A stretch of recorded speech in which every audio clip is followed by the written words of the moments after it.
Hi guys. Today I have a friend on. Her name's Jem, and she is going to be sharing her testimony. She once was an atheist, and now she has been saved by Jesus. So I'm going to give you the floor, Jem, and go right ahead. Hi, good morning to everybody.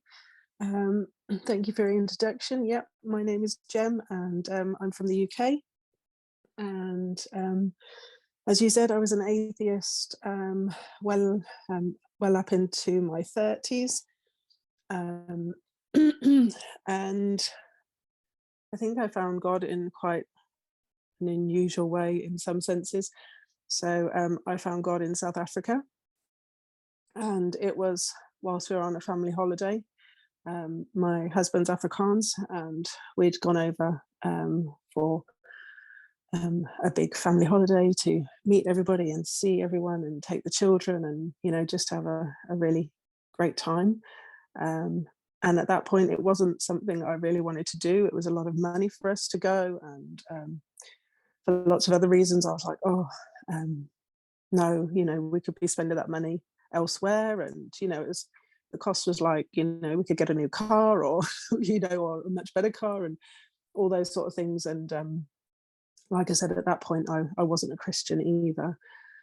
And through the course of that trip, I feel like my whole life, my whole world just changed in like a very short space of time. um, so growing up as a child, I had, a pretty um, normal upbringing, I would say. I had a mum and a dad. I had a brother. We lived in a small village. I lived around all my family, my grandparents, and aunties, uncles, lots of other people, and it was like a small village school environment that I went to, and a pretty normal, nice childhood. Um, Obviously, our schools here are mainly Church of England, and at that time when I was at school, you had a lot of activities where you would do Christingles and Christmas service, Harvest Festival, anything like that. But it's not. I didn't grow up in a Christian household. My parents weren't religious. I did remember going to Sunday school with one of my friends when I was really young. And my dad was like, "You don't have to go if you don't want to." And I think that was because as a child, he was forced to go to Sunday school, and it was very strict and he didn't enjoy it. Um, and so, um, all the way through, I thought I was brought up with good rules, good values, good morals.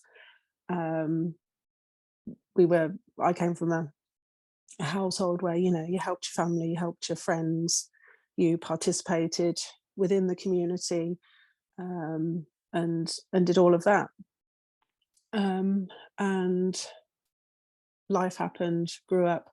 My dad was relocated for work, and then I think when I was about 15, I began to question a little bit more. Um, I was We moved from this village location and we went to a much bigger town. We went down south to London, where my dad was working as a finance director. And then life sort of changed to me, as in I lost my friendship group. I didn't really know where I fitted in. Um, Things became a lot more, about money and things rather than people. Um, and I think from there, I sort of began to struggle. I got married quite young, um, to somebody I thought that was also a good person, but we were young. It wasn't the right thing to do, and it ended up being quite an emotionally challenging relationship, which wasn't good. And we got divorced. I was pretty off men in general at that point, and thinking, I wasn't going to find anybody. And then along came my now husband, who I've been married to for the best part of 16 years nearly now. He was Christian. his cultural background was very different to mine because he'd grown up in South Africa, um, and it was sort of like a whirlwind romance. And within 8 weeks, we were engaged, and then I found out I was pregnant with our daughter. Um, and then we had a son not long after that. He was like a year or so after that. And yeah, it was um, all very quick, but I knew it was right. Um, and he treated me very differently as well. I think because of his upbringing in a Christian environment as well. Um, he would hold doors open for me and take out the chair and, always be um, kind and thinking of me, which was sort of quite unusual or not what I was used to from my previous relationship. Um, as I say, we went on this holiday, which I wasn't that keen to do. Um, and it was in the airport in South Africa in Johannesburg that there was just like this overwhelming feeling and emotion, and I was sobbing. And I said, "Oh, we shouldn't be going back. We should be here." And I suppose that all comes with the things that were happening at home. My parents, who had had like a long, stable marriage, were going through problems and having issues, and they actually split up. And they'd been together like 35 years. And I think like my whole foundation of what I knew, or what I thought I knew, was gone. And so um, within that, I think I questioned even more. I'd always had like questions about God, about faith, and everything else, but I never felt like they'd been answered properly, or I never found somebody to answer them fully. And so, if you take the Bible as a book to read, I think, if you start at Genesis and you work your way through, your logical mind just goes, well, a lot of the time it just doesn't make any sense.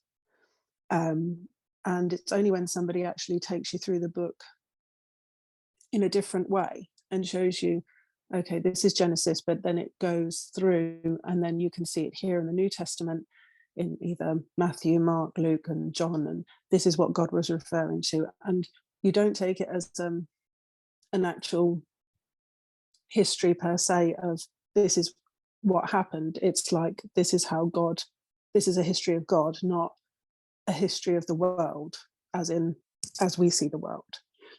And until I had somebody explain it properly to me, I was just like, doesn't make any sense. It doesn't. Yeah, it just doesn't make it. It didn't make any sense to me, and all the questions I was sort of asking, nobody could fully answer, and I think that put me off quite a lot. And I found it, you know, I don't want to say difficult, but it just you just question so much, and I think again that is a lot because Satan's spirit is working, and you're trying to find the truth, and you're trying to find what is right, and all these things come into your brain, and it's like, well, that's not right, that can't make sense.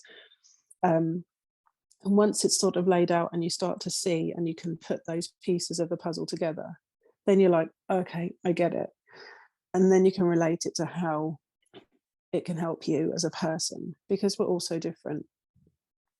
God wants that reconnection with us, but it's just getting us to be able to reconnect with him and sort of tuning into his frequency, as it were, rather than listening to everything that's going on around us and getting put off by everything else, I think. Yeah. So you said that you started questioning things. You started having questions about your faith because of everything going on at home. Um, Mm. you just started having questions. And what encouraged you to read the Bible? Like what, because there's so many different ways people could go. They could say, "Oh, like me, I came from the new age, so I was like when I started questioning things or I wanted to connect with God, I was like, oh, I'm going to read a self-help book, or I'm going to do yoga, or I'm going to meditate.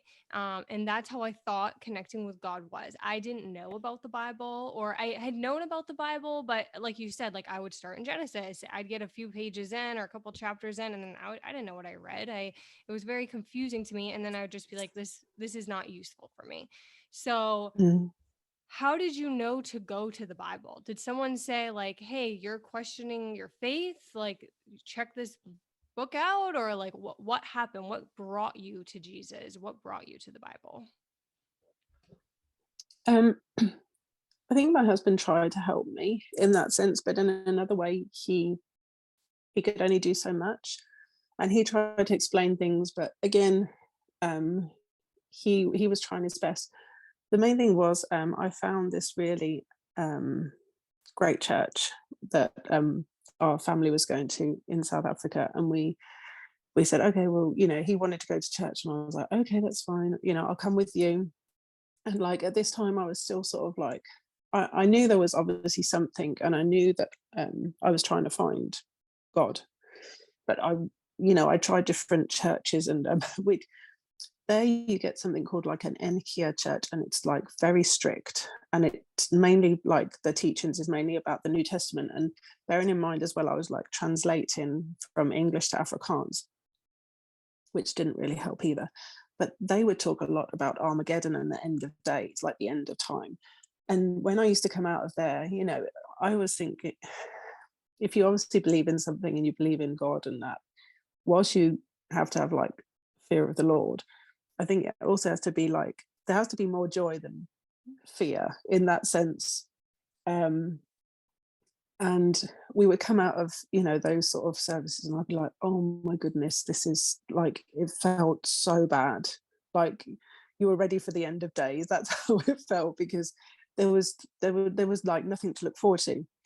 And this one particular week, we went to church with family, and it was just like a whole new experience. Like as soon as you walked in, you could smell the coffee, and it was like warm and inviting, and people were like really smiley and saying hello. And then obviously went into church, and it was in an old school hall. It wasn't fancy, it was plastic chairs, wooden floor, and there was a band set up on stage.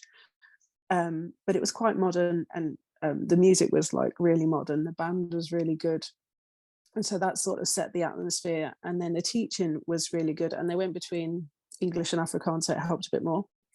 um, but afterwards we went again, and we went again, and it was the same atmosphere each time. And their ethos was, you should leave church on a Sunday ready to start, this was the start of the week, you should be ready, to hit sort of Monday like with a happy face, rather than be like, oh. And the people there really just like lived that sort of lifestyle of, we should be taking pleasure in our life here and the work we can do in serving God. And it was just seeing them in action made me question more. But when I questioned, they could give me an answer. And if they couldn't give me an answer, they could send me to somebody who could. And if you wanted to sort of go to this church on a regular basis, then they wanted you to become like a partner. So it wasn't like a financial partner or anything like that. It was just like, if you wanted to join, it wasn't just a baptizement. It was, they would say, right, you need to do this disciple course, and you need to come and do the 12 weeks, you need to learn. And then when you've done that, then it's your choice. Would you like to be baptized? And then join and become like an active member within the community, you know, and become part of the church. And I can remember even now to this day, saying to one of the family members, okay, my husband wants to do this, I think I should go do it with him too, but I'm not sure if they're going to let me ask questions. And I don't want to be offensive if I do, like I don't want to offend anybody by asking the questions. But I think as if you're not brought up in faith, like you say, you've got all this questions, or you want to know why, but sometimes can't ask, or you can't get the answer.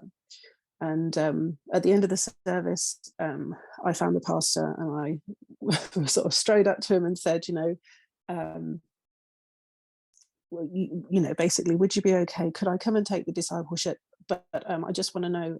I want to come and do it with my husband, but um, I'm not a believer, and I don't believe in God, but I'd quite like to do it with him because I do have questions, and I'm looking for this, but I don't know if I'm going to believe at the end, and I can't sort of promise I will. I can't promise I won't, but would you be happy? And he sort of gave me this sort of funny smile, and he said, yes, no, it's fine. We're more than happy for you to do that. And I said, oh, please make sure I'm with somebody, a teacher that understands that I might ask questions, but I won't be doing it in a disrespectful way. I'll just want to know, you know. And they give us a lovely couple. We were with 4 other couples. 2 we got to know well, and the third became like our really dear friends. And currently, the husband of that friend is here with us because they are busy emigrating, and so it just shows you like the full circle that God can bring you sometimes, of where the people he leads you to and the places and why. And this is like nearly 10 years later, you know. So within that, I did the discipleship. Um, I got answers to lots of questions I asked. They never minded what I asked. And I was then baptized. And even just up until the point of just before, like the day, I didn't know if I was going to get baptized or not. I was still sort of, do I, don't I? Not that I didn't believe, but I think it was like a really big step for me to say, like, I want to be reborn again. But in that rebirth, like stepping into the water, because they do full submission, they sort of pray and talk over you before they do it. And I can remember going under the water and then coming back up. And I just had like this lightness and a big smile. They all said, like, I had this big smile.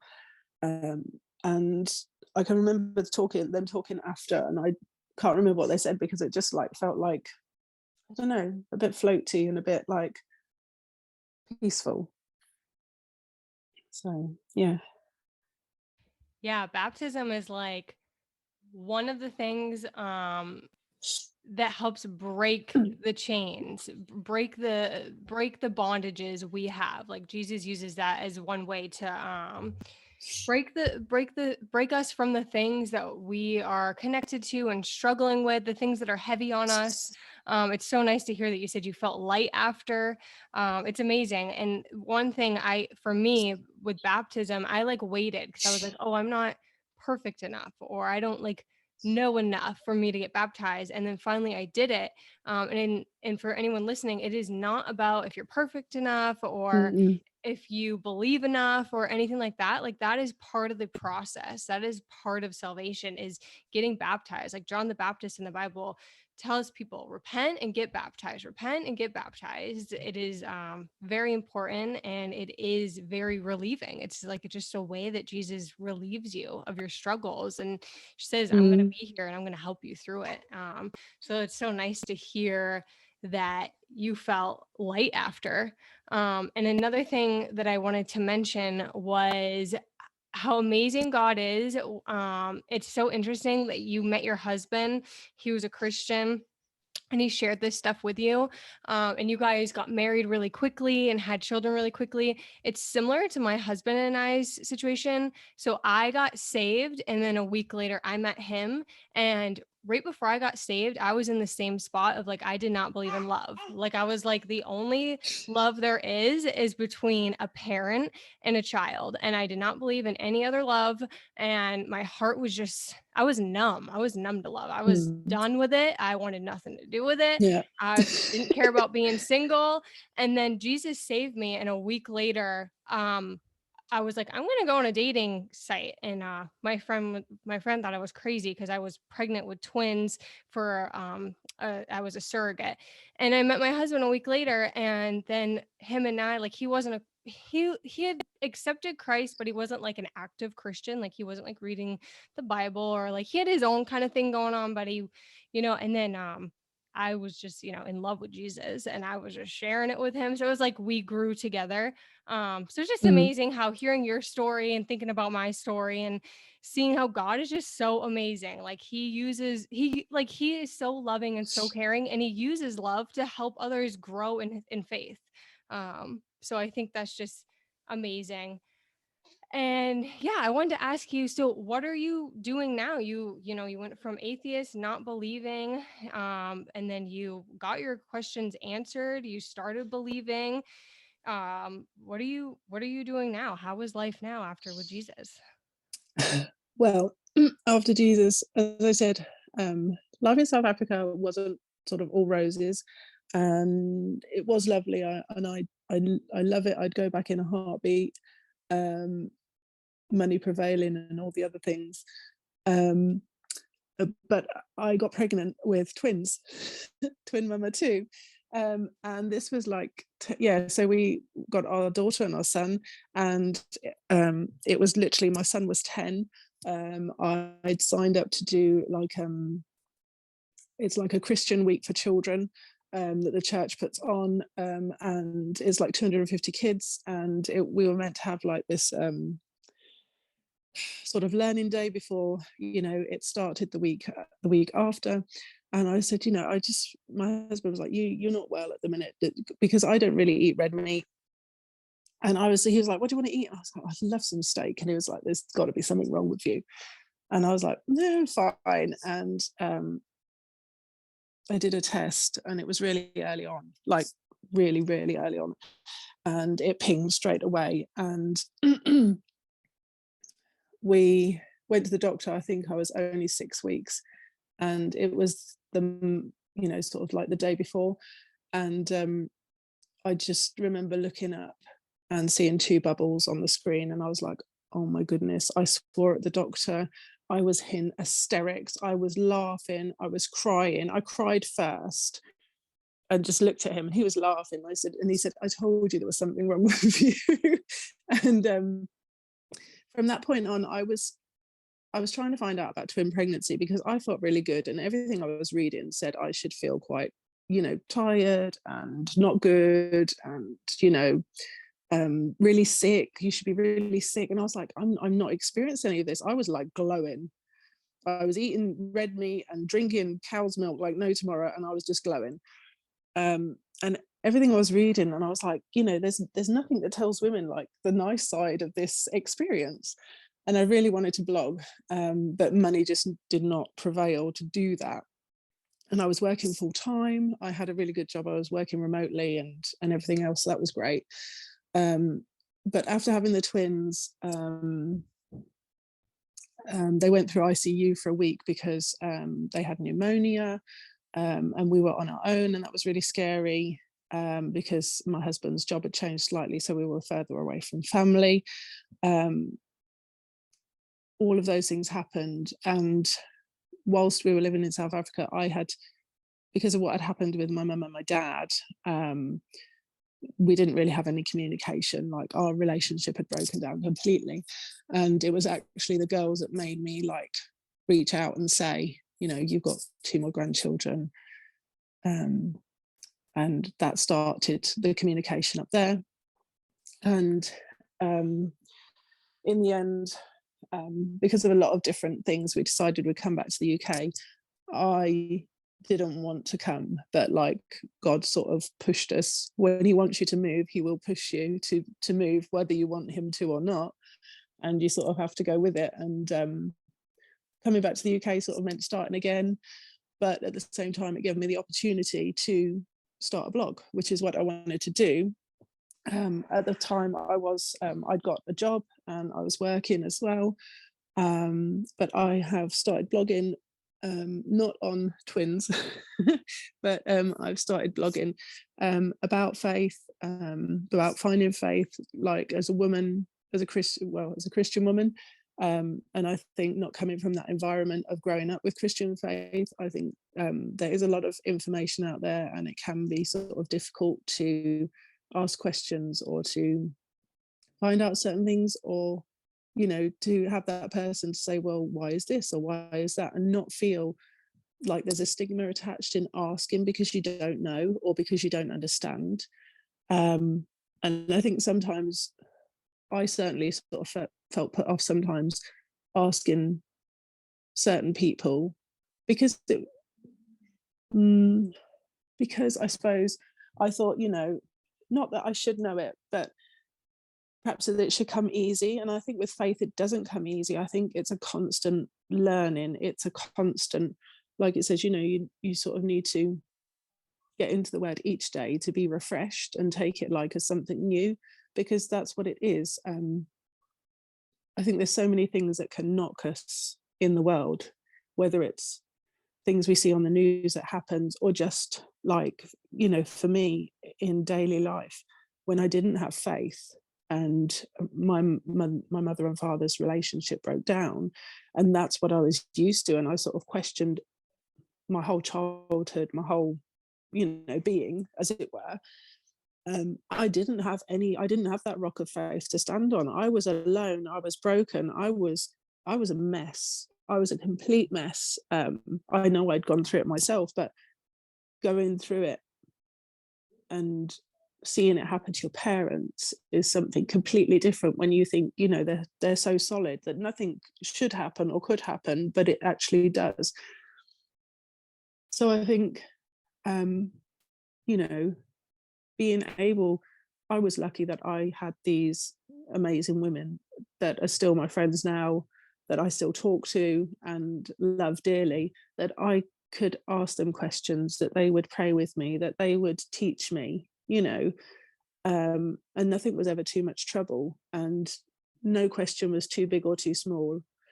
And they just like included you and made you feel part of a community. You sort of had to put yourself out there a bit as well to join in and participate, but they could see that you wanted to know, you wanted to learn, and you wanted to be that you wanted to serve God and be part of that with them, and therefore they were more inclined to open up and share everything with you. So in that, my blog is really about helping other women, helping other mums, navigate that journey, and find that sort of, I think my end goal is to find that community with other mums, other women who are looking for, a community of women in faith where they can grow and develop. And there's a bit of food thrown in there too, because Jesus is our daily food, and I love eating and cooking. As does all our family. So, yeah. And a lot of the Yeah. South African culture is food based. Like after church, we would all go. There'd be like 20 of us, of whether it's siblings, cousins, whatever, children. And we would just get together, whether it was Easter, Christmas, Mother's Day, Father's Day, whatever it was just going to church, coming together. And I just loved it. I flourished in that environment, and they helped me do it. That's amazing. So we are getting close on time. So I would like to ask if people, specifically mamas and women, wanted to find you and they want to talk with you. Oh, are you still there? Oh, here we go. Sorry, it froze for a minute. So if mamas and women are looking to connect with you, that they want to learn from you, they want to read your blog, find you on Instagram, where can they find you? On Instagram, you can find me at Mama and the Word. And my blog is www.mamaandtheword.com. And you can come on over, you can sign up to the email list. I can start writing to you. and we can chat from there. You can ask me any questions you want. You can leave me a comment. You can read what's on the blog, or you can reach out on Instagram as well. Send me a message or comment. And yeah, if you want to find community and things, then I'm happy to talk on a one-on-one basis, and bigger than that if you want. So I think it's great being able to learn together, and I think sharing like different views and opinions, and seeing how God leads you on that journey, like through your reflections and journaling and things like that, can really give you a lot of growth. And I just think the support of other mums or mamas in that situation, whether you've got a young one, a preschooler, a toddler, a teenager. I've got a mixture. There's different situations that will be thrown up at you, and just having somebody else with the same beliefs as you, that you can sort of have that soundboard and that support as and when you need it, is something that we can really help each other with. Yeah, absolutely. I will put your information in the show notes as well. So if people want to just click and check out your blog, they can do that. And thank you so Thank much you for so being on. much. Yeah, you're Oh, it's welcome. been Thank you. amazing. Yeah, I'm really excited to hear from someone who was an atheist. I think it's very interesting Mm, how you came to get to know Jesus, and I'm really grateful that you were here. So thank you. And I just pray that this is going to help others grow in their faith, and hopefully help some people get saved. So yeah. amen. Amen. All right. Well, I hope you have a good day. Um, and I will talk with you later. Yeah, that'll Okay. be brilliant. Have a great day. Yeah, you too. Okay, bye.